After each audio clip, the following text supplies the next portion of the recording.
चलो भाई देखो अब मैं क्या कर कि मैं तो कभी सत्ता से हटूंगा ही नहीं, मेरा तो कब्जा सत्ता में सदा के लिए है। यही तो रावण भी कहता था। इसी बात की तो हम आलोचना कर रहे हैं। देश में जो मीडिया की निष्पक्षता है, पत्रकारों की निष्पक्षता है, उसमें देश का स्तर गिरा है। अच्छा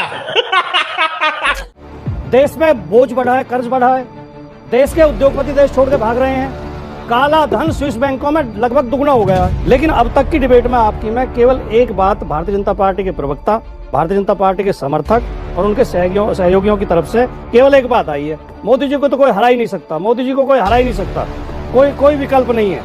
यही तो दुर्योधन भी कहता था कि मैं तो कभी सत्ता से हटूंगा ही नहीं, मेरा तो कब्जा सत्ता में सदा के लिए है। यही तो रावण भी कहता था। अच्छा इसी बात की तो हम आलोचना कर रहे हैं। लेकिन कुछ उपलब्धियां बताना भूल गए, वो मैं बता देता हूँ। जी जी, देश भुखमरी में विश्व में 111वें नंबर पर है, जब 70वें नंबर पर था जब मोदी जी आए थे। देश में जो मीडिया की निष्पक्षता है, पत्रकारों की निष्पक्षता है, उसमें देश का स्तर गिरा है। देश में बोझ बढ़ा है, कर्ज बढ़ा है, देश के उद्योगपति देश छोड़ के भाग रहे हैं, काला धन स्विस बैंकों में लगभग दुगना हो गया है।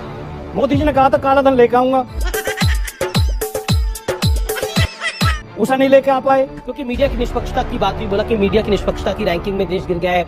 एक विदेशी एजेंसी एक विदेशी एजेंसी इसका नंबरिंग करती है। लेकिन हाँ, देश का मीडिया बड़ा निष्पक्ष था। जब इस देश के अंदर मंत्री एंकरों से पूछ के लगाए जाते थे तब बड़ा निष्पक्ष था इस देश का मीडिया। जब पूछते हेलो गुलाम किसको मंत्री बना रहा है, मैं आपको बता रही हूँ फलाने को मंत्री बना सकते हैं, तब देश का मीडिया निष्पक्ष था। वो किसकी गोदी में बैठता था, कहाँ क्या करता था, इसकी डिटेल्स में जाने की मुझे आवश्यकता नहीं है। आप जाके गूगल पे खुद सर्च कर सकते हैं।